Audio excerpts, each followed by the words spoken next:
천미예수님, 오늘은 댓글 나눔 함께 하도록 하시겠습니다. 성부와 성자와 성령의 이름으로 아멘.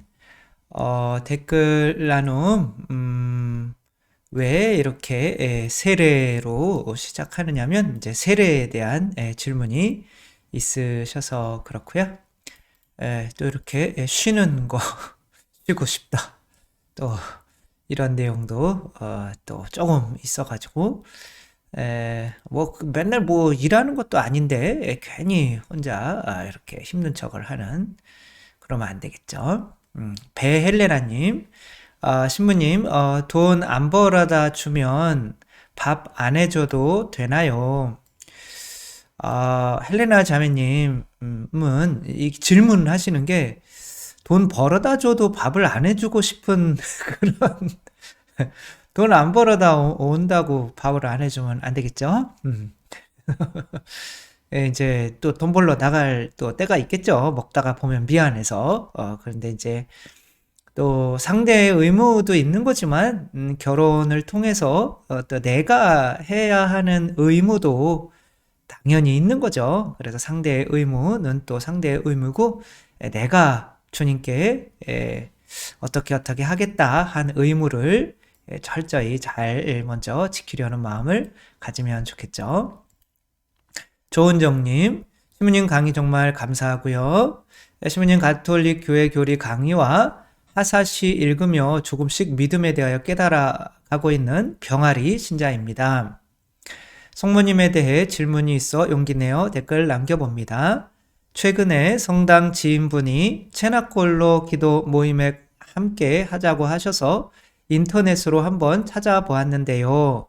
티 없으신 성모님께 봉헌이라는 기도가 있더라고요. 이거 아마 33일 봉헌 기도인 거겠죠.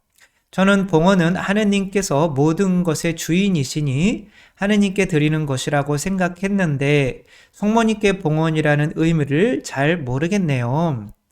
이제 좀 약간 개신교 쪽에서 이제 밑에 보니까 저는 개신교에서 개종을 하여 성모님에 대한 부분이 잘 와닿지 않습니다. 확실하죠, 그쵸? 또 전삼령에서 심의 성체조배를 매일 해보라는 강의를 듣고 알퐁소 리구 오리의 성인의 성체조배라는 책을 구입해서 읽어보았는데 성모님께 드리는 마침 기도에 제게 베풀어 주신 모든 은총과 죄악에서 거듭 구해주심에 감사드립니다. 저를 당신 종으로 받아주십시오. 이런 문구가 나오는데 이 또한 어떻게 받아들여야 되는지 조금 어렵습니다. 이렇게 말씀을 하시죠. 이제 사실 개신교에 계시다가 오시면 이런 생각을 가지게 되는 것은 뭐 너무나 당연한 것 같아요. 사실 뭐 천주교에 있으신 분들도 어쩌면 성모님에 대해서 이렇게 이야기하는 것이 좀 지나치지 않은가? 유일한 구원자가 예수 그리스도인데 어떻게 성모님께 봉헌하고 성모님께 구원을 죄에 빠지지 않도록 청하는가? 근데 이제 이 청을 교회에도 할 수 있거든요. 그쵸? 우리 예수님께서 파견하신 교회가 또 예수님의 권한을 가지고 있잖아요. 그러니까 죄를 용서해 달라고 교회에 청하나요, 안 청하나요? 당연히 청하죠. 고해성사 때 죄를 용서해 달라고 청하죠. 또 하는 죄에 빠지지 않을 양식을 또 교회에 청하죠. 그렇죠? 성모님께 청하는 것도 아니고 교회에 사람들로 구성된 교회에 청한단 말이에요.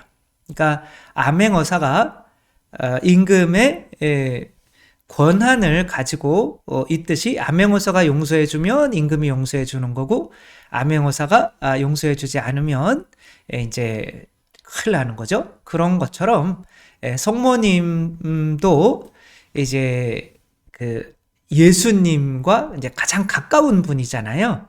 그래서 카나의 혼인잔치에서 보면 뭐 예수님께 청할 수도 없었겠죠. 믿음이 없으니까. 성모님만이 포도주가 떨어졌다 이렇게 말씀을 하시니까 그게 우리와 무슨 상관이 있습니까?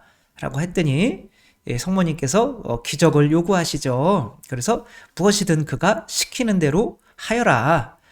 이건데 예수님도 성모님한테 받아 드신 게 있으시거든요. 그걸 뭐라고 그러냐면 인성이라고 하죠.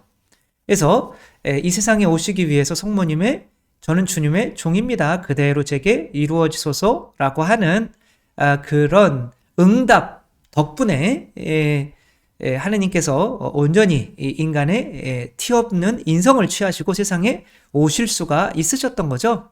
그렇게 마치 아버지와 어머니처럼 그래서 이 아버지한테 돈은 아버지가 벌어오잖아요. 근데 돈 달라고 엄마한테 그러잖아요. 그래도 되는 거잖아요.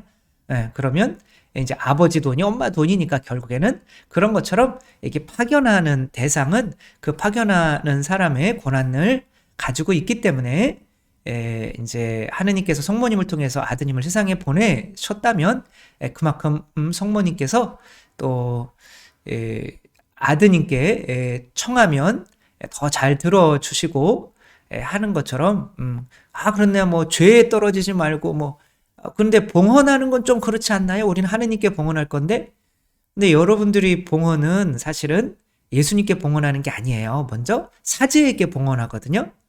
그럼 그 사제가 여러분 거를 받아서 다시 이렇게 아버지께 올려드리는 거죠.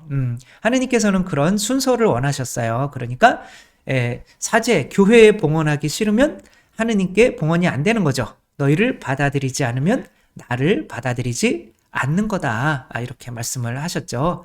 따라서 성모님께 봉헌하고 성모님께 구원을 청하고 성모님께 은총을 청하고 하는 것은 전혀 이상한 것이 아니다. 그런데 이런 것은 말보다도 어떤 기도의 체험을 통해서 이렇게 성모님의 은혜를 받다가 보시면 아마 더 잘 느끼시지 않을까 싶습니다. 강영옥님, 신부님 복음 말씀을 읽으면서 안식일에 대한 의문이 들어서 여쭙니다. 안식일은 하느님께서 6일 동안 모든 것을 창조하시고 7째 되는 날 쉬신 것을 바탕으로 한 거라고 알고 있습니다. 그렇죠? 그런데 한 주가 일요일에 시작한다면 토요일이 안식일인데 이건 이제 유다인들이 원래 그렇게 토요일을 안식일로 지켰죠. 기독교는 왜 일요일을 주일로 삼고 있는지 궁금합니다. 보니까 또 다 아셔요. 유다교와 다르다는 것을 나타내는 것인지요. 유다교는 예수님께서 그들이 기다렸던 메시아라고 믿지 않았고 기독교는 예수님을 하느님의 아드님임을 믿고 십자가, 죽음과 부활을 믿기 때문에 주일에 교중미사를 드리고 있는 걸까요? 맞아요. 더 이상 설명드릴 게 없어요. 그래서 우리의 안식은 이제 안식이라는 것은 창세기 6일 동안 세상을 창조하고 힘들어서 하느님이 쉬시는 게 아니거든요. 이제 자녀를 낳는 것도 창조잖아요. 자녀를 낳을 때 피 흘림이잖아요. 그 다음에 이제 피 흘린 다음에는 좀 쉬어야죠. 저희 어머니처럼 바로 나가서 밭에서 김 맸다 라고 하는데 그럼 평생 몸이 안 좋죠. 그런 것처럼 이 세상을 창조하는 것을 세상에 우리를 낳으시는 거죠. 그 다음에는 이렇게 쉬신 거죠. 그러니까 예수님께서 사실 우리를 낳으시고 그게 이제 쉬신 것은 이제 사실 토요일 날 쉬신 거기도 한데 부활해야 진짜 쉬는 거잖아요. 영원한 안식은 부활이잖아요. 그러니까 이제 그리스도를 통해서 파스카의 의미도 이제 이집트 탈출한 것이 아니라 죄에서 탈출한 거로 그 다음에 안식도 이제는 이제 그런 안식이 아니라 부활을 의미하는 그런 안식으로 바뀌었기 때문에 부활하신 날 주일날 안식일로 지내고 있는 거죠. 모닝커피님, 신부님 늘 귀한 말씀 감사드리고요. 궁금한 것이 있어 질문합니다. 저희 양가 부모님, 조부모님들은 세례를 받지 못하고 돌아가신 분들이 7분 중 5분입니다.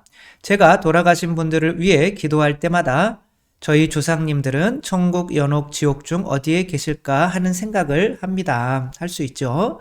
그리고 제가 언젠가 들은 내용에 의하면 제가 조상님들을 위해 세례명도 지어드리고 그동안 잊고 지내서 죄송하다고 열심히 기도하겠다고 하며 연미사 지어서 세례명 넣어서 연미사 드리고 청하고 하면 하느님께서 우리의 과거, 현재, 미래를 다 보시기 때문에 은혜를 주신다고 들었습니다. 어디에서 들으셨어요? 네. 그 말씀이 큰 위로가 되고 제가 지금 현세에 드릴 수 있다는 게 기뻤습니다. 그래서 기도 속에 그렇게 하고 있습니다. 세례받지 못하고 돌아가신 분들에 관하여 선생님 신부님께 여쭙고 싶습니다. 세례받고 돌아가신 분의 구원 문제에 대해서는 이제 하느님이 알아서 하시는 거고 우리가 결정할 수 있는 사항은 아닌 거죠. 근데 이제 세례는 이제 살아있을 때 드리는 거죠. 그래서 살아 계실 때 드리고 그때 이제 새로 태어났다는 의미로 세례성사를 이제 하고 세례명을 드리는 건데 만약에 그때 세례를 혼자 그냥 그렇게 그냥 그래 이런 세례명이었으면 좋겠다라고 생각해서 그냥 그렇게 하고 기도하는 거는 괜찮겠지만 이런 것이 정례화가 된다면 교리 자체가 죽은 다음에도 뭔가 세례가 가능하겠구나.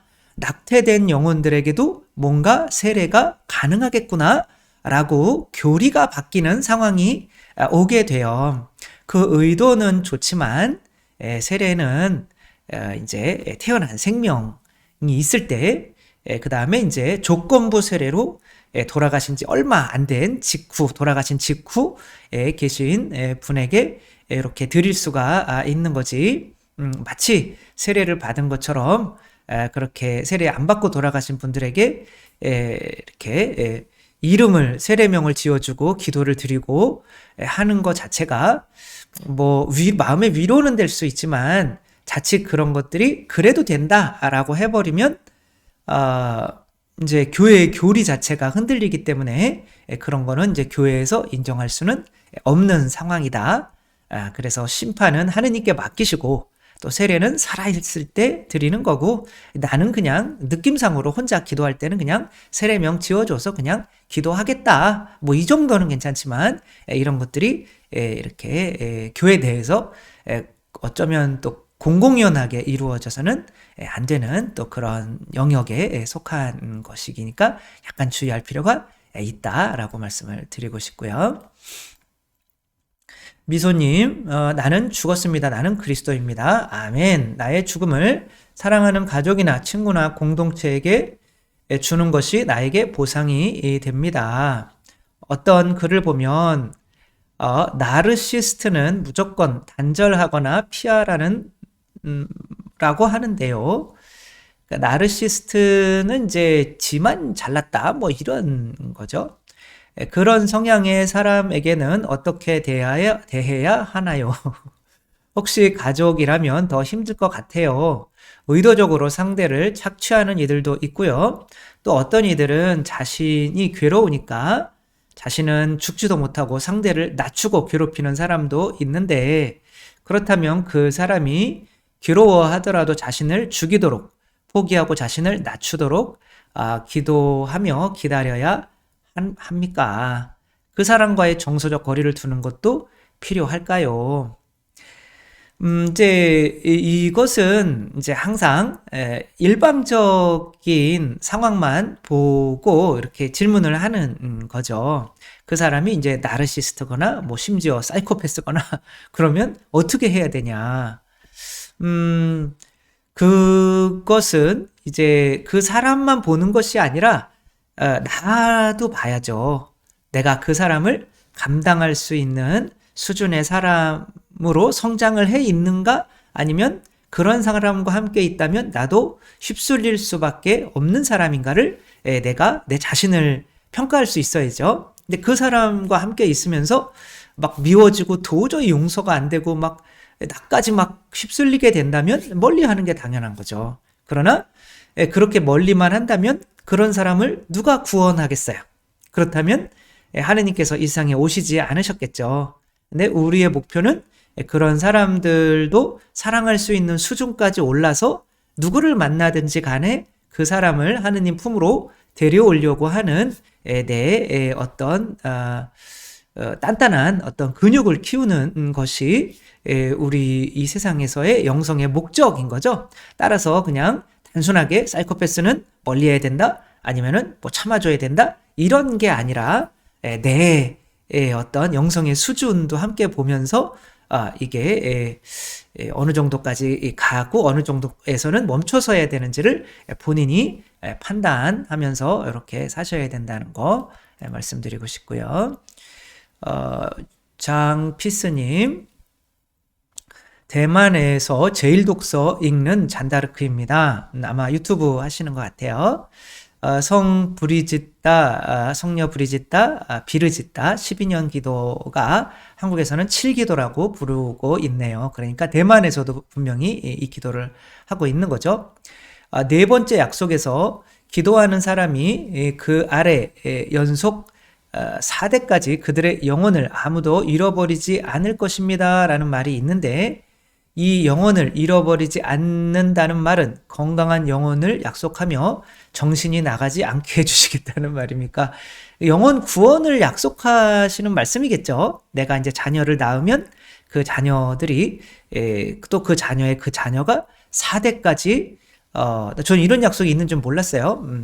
근데 이제 뭐 저는 연옥에 안 가고 순교자의 지위에 오르고 뭐 내가 아는 뭐 몇 명, 3명인가 5명을 또 연옥에 안 가게 할 수 있고 뭐 이런 정도였는데, 연속 4대까지 영혼을 아무도 잃어버리지 않게 하겠다. 엄청난 거니까 여러분 꼭 바치시기 바랍니다. 요즘엔 정도 차이가 있지만 정신질환에 걸리는 사람들이 많은데 정신질환이랑은 아무 상관이 없고, 물론 정신질환도 안 걸리게 한다는 그런 의미도 되겠죠. 당연히. 해외 거주 신자로서 일요일 단체 영성 세미나를 2시간 넘게 기도와 안수 등에 참여해 볼 기회가 없어서 무척 부럽다는 생각만 듭니다. 저희가 하는 성시간 나중에 기회 있으면은 한번 오시기 바라고요. 이게 뭐죠? 오스티의 아바이상데 모르겠고요. 네. 오스티에 그러면 이제 성체고 모르겠다. 예수님께서는 성체를 영하는 사람이 성체에 대한 믿음 없이는 효과가 없다고 말씀하셨는데요. 신부님께서는 순간 중풍병자 치유 기적이 생각이 났어요. 그 환자가 얼마나 믿음과 의식이 있었는지는 모르겠지만 그 환자를 예수님께 데려온 그들의 믿음을 보시고 고쳐주셨던 부분인데요.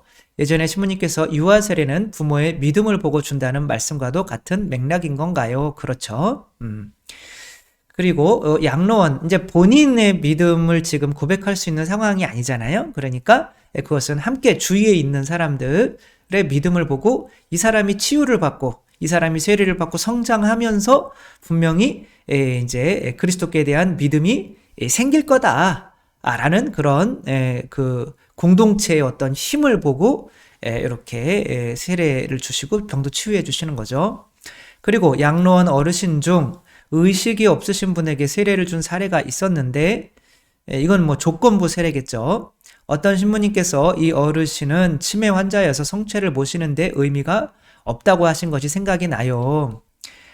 그 당시 세례를 받으신 이유는 그 어르신을 케어하는 직원분들의 믿음을 보고 들으신 것이거든요.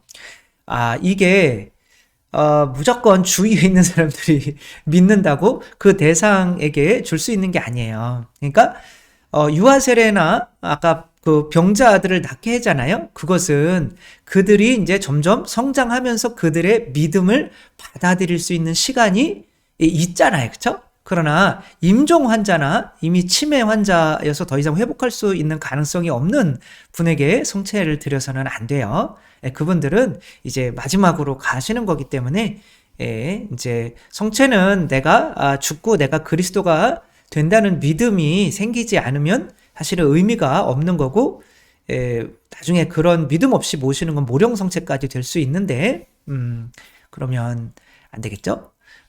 의식이 있는 정상인이 성체를 믿지도 않고 알려고도 하지 않는 상태에서 억지로 권유받아서 한 경우는 효과가 없으리라 생각이 들지만 의식이 없거나 치매 환자는 조금 다른 것 아닌가요? 똑같아요. 그래서 그래가지고 이제 그러니까 진짜 의식이 있거나 빨리 그래서 저도 어떤 분이 이제 우리 지금 뭐 성당에는 걸어 나오시지만 그래도 언제 죽을지 모르니 병자정사를 하면 안 됩니까? 라고 이렇게 저번 주에 청했는데 옳은 것 같아요. 그래서 어떤 날을 하루 정해서 그냥 뭐 연세가 있으시고 힘드신 분들에게 병자성사를 미리미리 드리는 것도 괜찮지 않을까 그런 생각을 해봤는데 저는 그래도 우리들의 믿음을 보시고 하느님께서 치매 환자 병자에게도 은총을 주시지 않을까 하는 희망이 있었는데 이 희망을 간직해도 될지 아니면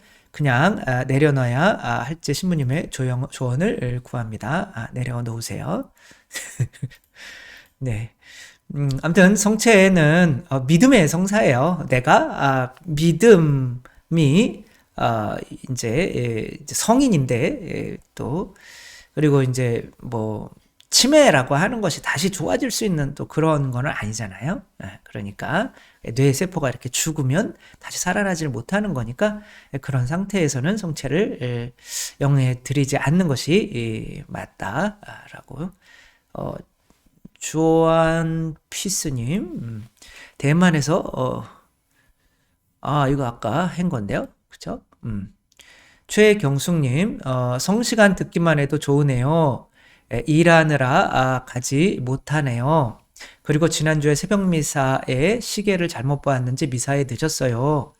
신자들의 기도를 하더라고요. 신자들의 기도 강론 다 끝나고 다른 시간 미사를 못하니 나머지 시간이라도 참석하는 마음으로 있다가 망설이며 영성체하러 나갔더니 신부님께서 늦으셨죠 하면서 영성체를 안 주시더라고요. 꼭 그래야 하는 건가요?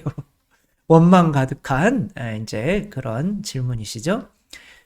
꼭 그랬어야 했니? 뭐 이런 건데 뭐 일반적으로는 뭐 독서 독서 전까지는 이제 와야 성체를 영할 수 있다 뭐라는 말을 들었고 이제 그런 것들이 약간 이제 관례적으로 이제 행해지고는 있죠.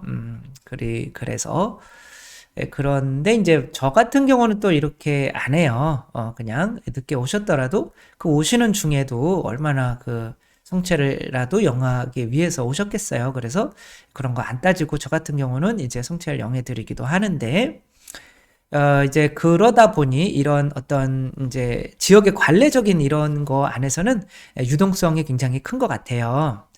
그래서 그냥 뭐 신부님 계시는 동안은 그냥 일찍 그 전에도 일찍 다녀야 그 후에도 다니셔야겠지만 그냥 그렇게 생각하면 되겠고요. 냐냐냥삐님 신부님 빚이 많으면 11조를 좀 가볍게 해도 될까요? 수입에서 11조를 해야 할까요? 수입에서 빚 변제한 거 빼고 나머지 11조를 해야 할까요? 근데 원래대로는 그냥 빚이 있어도 소득의 10분의 1은 주님께 바치는 것이 이제 정상이지만 내 믿음껏 하시면 되는 거죠. 믿음껏. 그래요. 나는 이거밖에 믿음이 안 돼요. 그러면 그냥 그렇게 그 빚을 빼고 이렇게 바치셔도 되는 거고요. 박을예님, 시부님 저도 15기도 끝냈는데 7번의 주님의 기도 하고 싶은데 제 주위에는 이 기도를 아는 사람이 없네요. 그 15기도 뭘 어떻게 하는 방법이 아닌 게 아니라 그 성물방에 가서 코끼리를 냉장고에 넣는 법. 코끼리를 냉장고에 어떻게 넣을 수 있을까요? 문을 연다, 코끼리를 넣는다, 문을 닫는다. 17기도를 어떻게 해야 될까요? 7번의 주님의 기도, 7번의 그 15기도 책, 거기에 책을 사면 거기에 7번의 거기 또 있어요. 그 안에 있고 아니면 그걸 또 따로 이렇게 요즘에 만들어서 팔기도 하는데 그냥 그거를 산다, 시간을 정해놓고 바친다, 그 다음에 계속 바친다. 이렇게 바치면 되시겠죠.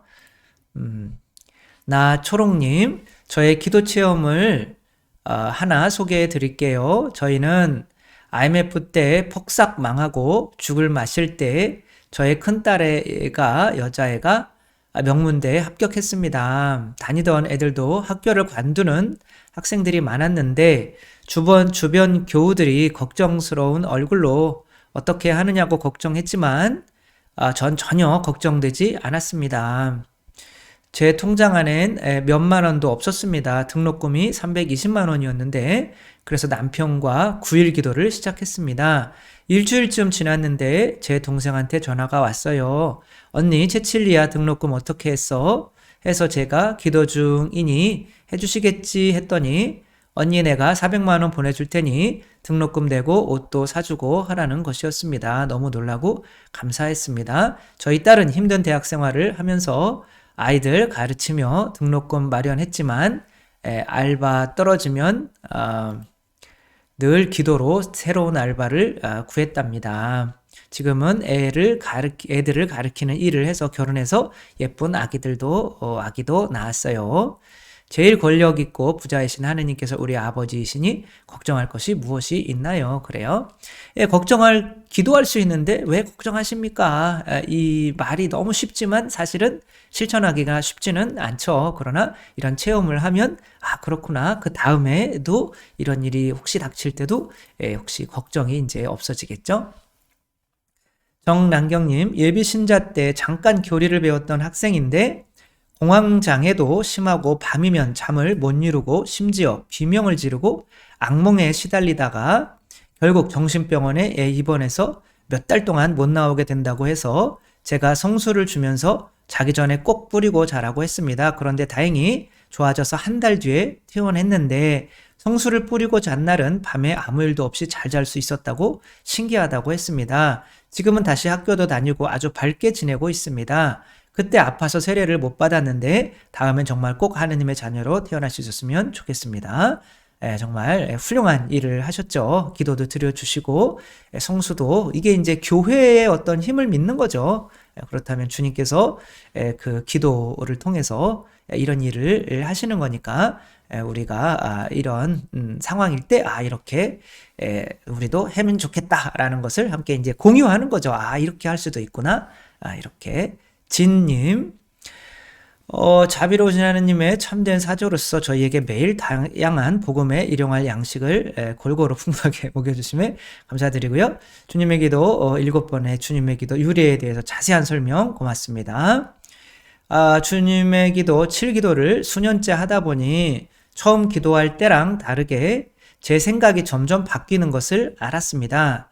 이 짧은 기도 하루 한 번이면 연옥 안 갈 거라는 생각에 처음에는 마냥 신나고 즐거운 뿐이었는데 날이 갈수록 해가 바뀔수록 기도할 때마다 십자가 묵상하다가 보니까 점점 제 자신이 아무것도 안 하면서 공짜를 즐겼던 죄인 같고 죄송스럽고 부끄러워지면서 지금껏 사람만 보고 살았던 내 모습을 확 벗어버리고 싶었고 남은 생에는 주님을 위해 뭔가를 하고 싶어지고 뭘 하면 주님을 좋아하실까 생각하게 되더군요. 그래서 나는 사라지고 주님만이 저를 다 차지하시기를 원하게 되나 제 자유의지와 저의 죄도 하느님께 봉헌하고 의탁하는 기도를 하게 되었고요. 주님의 7번의 기도를 통해 많은 영적 보화를 미리 주시는 하느님 자비를 찬양하며 7번의 주님의 기도를 알려주신 신부님의 수고에 감사드립니다. 이거는 해보신 분들은 다 똑같이 느껴요. 이거 결국에는 요런 게 있었구나. 계획이 있었구나. 이제 그것만 받쳐가지고 그렇게 될 줄을 알았지만 바치다가 보면 정말 그렇게 변하지 않을 수 없게 만들어 놓은 거죠. 그래서 훌륭한 기도인 거죠. 부모님의 나를 위해서 고생을 하신 어떤 이런 거를 계속 매일매일 12년 동안 묵상을 한다면 부모님을 사랑하지 않고 부모님께 누가 되고 그런 또 효도를 하려고 하는 마음이 안 생길 수가 없고 이렇게 진짜 12년 바치면은 정말 연옥에 안 갈 수 있는 상황까지도 내가 변하게 되겠구나 라는 거를 이거 받으시는 분들은 다 아마 느끼실 겁니다. 시아님인가요? 확실하지 않네요. 네. 신부님 새해 복 많이 받으시군요. 혹시나 성당에 가면 안 되는 직업이 따로 있는지요? 이제 옛날에는 뭐 장사하는 사람도 당연히 거짓말을 해야 되니까 성당에 이제 오지 못하게 됐고요. 초대교회 때 성당에 오지 말아야 되는 직업들이 있어요. 뭐 창녀나 뭐 이제 이런 직업들은 당연한 거고, 고리대금업자나 뭐 이거는 그냥 그런 사는 것 자체가 죄이기 때문에 죄를 지으며 죄에서 벗어나려고 하는 마음 없이 성당에 이제 나오는 것은 말이 안 되니까 이제 그렇게 했었죠. 그런데 요즘에 뭐 그런 거는 없어졌고, 이런 것들이 약간 이제 조당이라는 것으로, 뭐 혼인 관계에서는 이제 이미 이제 결혼한 사람이 아니고 다른 사람이랑 살고 있어요. 아니면 혼배도 안 하고 그냥 살고 있어요. 그런 상태에서는 성철영애도 또 죄 짓는 거잖아요. 또 간음하는 거잖아요. 그렇게 되는 거니까 그런 조당 상태에서는 이제 성당에 이제 나와도 성체만 안녕하면 되죠. 뭐 그런 상황이고요. 그리고 뭐 직업상으로 진짜 뭐 킬러 다른 사람을 죽인다든가 아니면 사기치는 직업이라든가 뭐 도둑이라든가 뭐 계속 죄를 지을 수밖에 없는 직업을 가지고 계신 분들은 이제 성사 생활을 할 수가 없는 거죠. 리아님, 기도에 대해서 궁금증이 있어서 글 남깁니다. 지향을 두고 묵주기도를 하는데 본당 신부님께서 묵주기도 시작할 때만 지향을 생각하고 그 다음은 묵주기도에 집중하라고 말씀하시더라고요. 저도 그 생각에 동의하고요. 그래서 그 이후로 처음에만 지향을 생각하고 묵주기도에 집중을 하는데, 하다가 보니까 환희의 신비로 바친다고 치면 1단과 2단까지는 집중이 그나마 되는데 3단부터 특히 1단 묵주로 마칠 때가 특히 그런데 길에 걸어 다닐 때는 반지 묵주를 사용합니다. 환희의 신비 3단 마리아께서 예수님을 낳으심에 집중하며 성모성을 바치는 건지 아니면 성모성에만 집중을 해야 하는지요. 성모성에만 집중하다 보니 몇 단을 바치고 있는지 헷갈릴 때가 있습니다. 이것도 성모성에만 집중을 안 하는 건지요. 그리고 이런 경우에는 2단까지는 확실히 바쳤다는 것이 기억에 남았으니까 3단부터 새로 바쳐야 하는지. 그러니까 이제 뭐 하느님께서 뭐 기도를 5단을 뭐 이렇게 잘 바치나 안 바치나 뭐 이렇게 그거를 감시하시고 뭐 그런 분은 아니죠.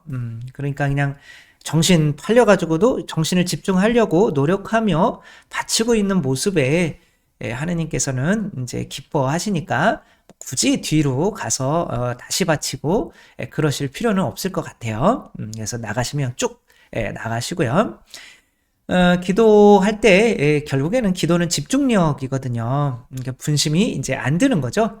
내가 여기 뭐 프란치스코 교황님이 앞에서 이제 뭔가를 질문하고 계세요. 나한테 뭐 할 말 없니? 뭐 이러며 우리나라를 순방하시다가 우리 집에 들렸어요. 근데 그때 뭐 개랑 이야기하고 뭐 TV 보고 그럴 수는 없잖아요. 그런 것처럼 하느님께서 나와 함께 계시다 하는 것을 명확히 이제 믿게 되면 이제 그 분심이 사라지게 되는데, 그 믿음까지 이제 계속 끌어올리기 위해서 노력하는 게 이제 기도인 거죠. 근데 이제 성인들도 뭐 분심을 자주 하시고요. 그러니까 그렇게 집중하는 게 사실 그 믿음을 갖는 게 쉽지는 않으니까 그런 분심을 가진다고 해서 너무 걱정하지 마시고 그래도 그냥 계속 그냥 분심하고 있구나라는 걸 보면 그냥 흘려버리시고 다시 집중을 하시면 되는데, 마리아께서 예수님을 낳으심을 묵상합시다 라고 하는데 은총이 가득하신 마리아여 기뻐하소서 이렇게 하는데 그냥 그때 낳으신 것만 묵상하고 있어요. 그거는 같은 사람을 만나더라도 계속 옛날 이야기만 하는 거죠. 지금 현재를 만나지 못하는 거죠. 그래서 지금 여기에 그분과 함께 머물러야 돼요. 그래서 그때 묵상합시다 라고 하면 그 묵상이 머릿속 동안 물론 계속 있지만 지금 할 때는 성모님이 앞에 계시다고 생각하고 은총이 가득하신 마리아여 기뻐하소서 주님께서 함께 계시니 여인 중에 복되시면 이제 이것을 이제 성모님께 드리는 말씀처럼 이렇게 그 성모님에게만 집중을 하면 되고요. 가끔가다 그러다가 지금 내가 뭐 묵상하고 있는 거지? 그래서 이게 낳으신 거를 묵상하고 있는 거구나. 그래서 은총에 가득하신 마리아의 기뻐하소서 하는데 바로 예수님을 낳은 성모 마리아를 이렇게 생각하며 그렇게 하면 좋기는 하겠지만 아주 집중력이 강하지 않으면 그게 동시에 묵상할 수가 없기 때문에 일단은 중요한 것은 지금 여기에 이 순간에 집중하는 것이 중요하다. 그러려면 내가 지금 누구에게 대화하고 있는 건지, 누구에게 기도하고 있는 건지, 그 대상이 내 앞에 명확히 있다고 믿으려고 하시면서 해야 되고, 그러려면 자주자주 아멘이라는 거로 내가 언제가 지금 기뻐요. 주님께서 함께 계신 여인 중에 복되십니다. 아멘 해버리세요. 그냥 아멘. 아멘. 그러면 내가 이렇게 멀리 막 이렇게 정신 팔려 있다가 멀리 떨어져서 내가 정신 팔고 있네. 아멘. 내가 뭔 얘기를 했는지를 알아야 아멘을 할 거 아니야. 근데 아멘 그러면 뭔 얘기했지? 그럼 정신 팔고 있구나. 다시 돌아올 수가 있으니까. 아무튼 그런 식으로 이렇게 영성이 나가는 거니까 집중력 키워 나가는 거다. 한 가지 질문이 더 있어 수정해서 올립니다. 주님께서 성체 모실 때 너 나한테 많이 주었니? 난 너한테 다 줬다 하시면서 예수님의 체험을 자주 말씀해 주시는데 그때 많이 우셨을 것 같은데 많이 울었죠. 그럼 그때 미사 중이었을 텐데 저도 성체 모시고 나서 울컥할 때가 있습니다. 꼭 성체 모실 때뿐 아니라 성가 부를 때도 가끔 그렇습니다. 그럴 때 계속 눈물을 흘리면 더구나 미사 중이라서 보통 꾹 참습니다. 참는 게 맞나요? 아니면 흐르도록 놔둬야 하나요? 그걸 내가 어떻게 해야 합니까? 그런데 이제 정말 이렇게 그때는 이렇게 참을 수가 없는 그런 거 이렇게 막 터져 나오는 거죠. 그럼 어쩔 수가 없어서 그런 거지만 이제 또 주위 사람들이나 또 이상하게 또 보고 그러면 내가 분심도 생기니까 또 웬만하면 또 참아내는 것도 좋은 것 같아요. 막 내가 도저히 참을 수가 없는 상황이 아니라면 아니면 밖에 나가서 울고 와야 되나요? 근데 도저히 참을 수 없는 상황이라면 거기 안에서 울고 울어도 되는 거고요. 그러나 또 주위 사람들에게나 또 혹시 피해가 가지 않을까 그래서 그냥 이렇게 참을 수 있으면 또 참아도 되는 거고요. 이렇게 그렇게 하시면 되겠고요. 비비님, 신부님 7시 30분으로 당기면 안 돼요. 그래서 제가 성시간을 이제 7시 반에서 9시 반까지로 이렇게 하려고 했더니 이제 찬미팀도 이제 노력을 해보겠다. 그분들 다 직장 갔다 오시는 분들이라 시간이 그렇게 넉넉하지 않은데 그래도 한번 해보시겠다고. 왜냐하면 너무 막 11시, 10시 넘어서 끝나고 막 그러니까 이제 서로 힘든 거죠. 근데 우리 비비님은 서울에서 전철역에서 6시에 출발해도 7시 4, 50분 정도에 겨우 도착합니다. 아이들 밥 챙겨주고 서둘러 나오는 시간이 6시인데 5시 30분에 나오려면 아이들 저녁밥 줄 시간이 안 돼요. 차려 먹으라고 하세요. 지금 애들이 몇 살인데요? 2-3살? 안 되고. 어느 정도 되면 이렇게 차려 먹고 그래야죠. 근데 이제 또 그런 걸 보면 또 남편이 보면 또 이렇게 또 안 좋아할 수가 있으니까 지혜롭게 해야 되는데 이제 어떤 시간이 더 많이 나오시나를 이제 또 한번 봐야 될 것 같아요. 그래서 최대한 이제 7시 4, 50분에라도 이렇게 도착을 해주시면 좋고요. 그러나 일단은 7시 반부터 9시 반에 끝내는 거로 지금 프로그램도 그렇고 이제 안수 주시는 분 한 분 더 불러서 좀 더 이렇게 2시간 안에는 꼭 끝내는 거로 이렇게 하고 있으니까 또 많은 분들 성시간 오셔서 진짜 기도가 어떤 느낌으로 하는 건지 이렇게 한번 체험해 가시고 이렇게 평상시에도 한 달 동안 또 그런 느낌으로 살아가신다면 기도의 어떤 발전도 굉장히 빠를 것이라 생각을 하고요. 송미경님, 신부님 말씀 오래오래 듣고 싶은데 너무 무리하시는 것 같아 걱정이 됩니다. 지금 올려주시는 복음 묵상이 너무 좋지만 평일에는 미사 강론으로 올려주시고 좀 쉬셨음 하는 마음입니다. 댓글 나눔 제 부족한 신앙생활에 너무 큰 도움이 됩니다.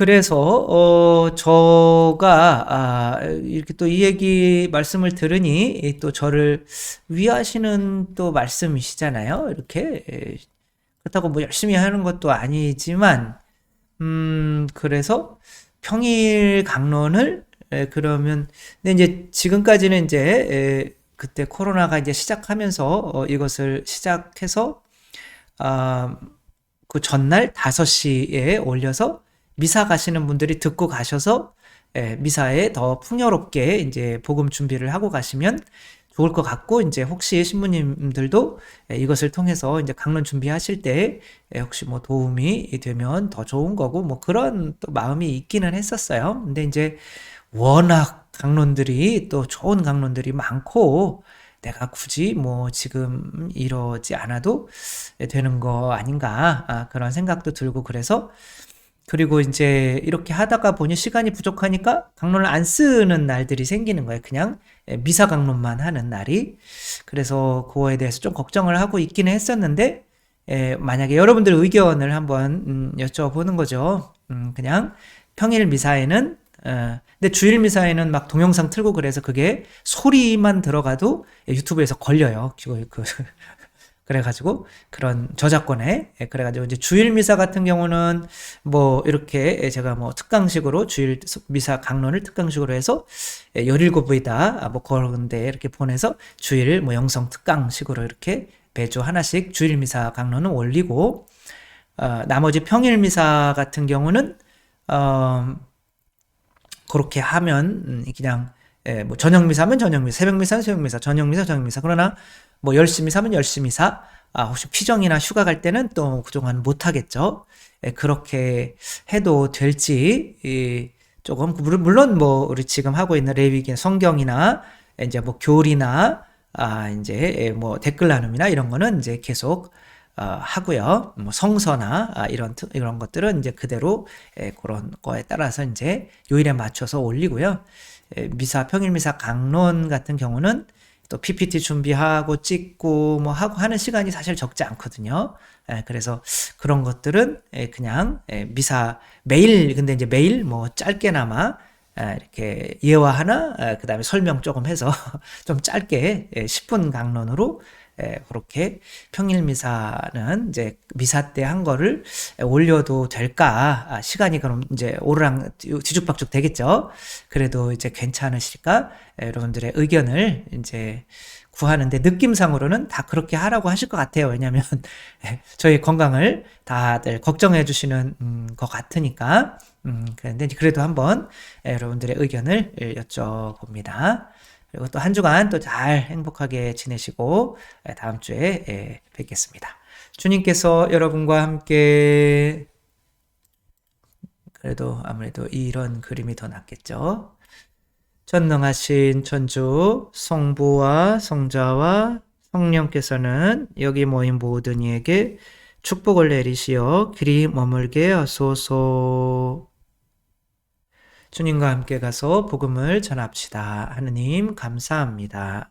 성부와 성자와 성령의 이름으로 아멘. 감사합니다. 사랑합니다.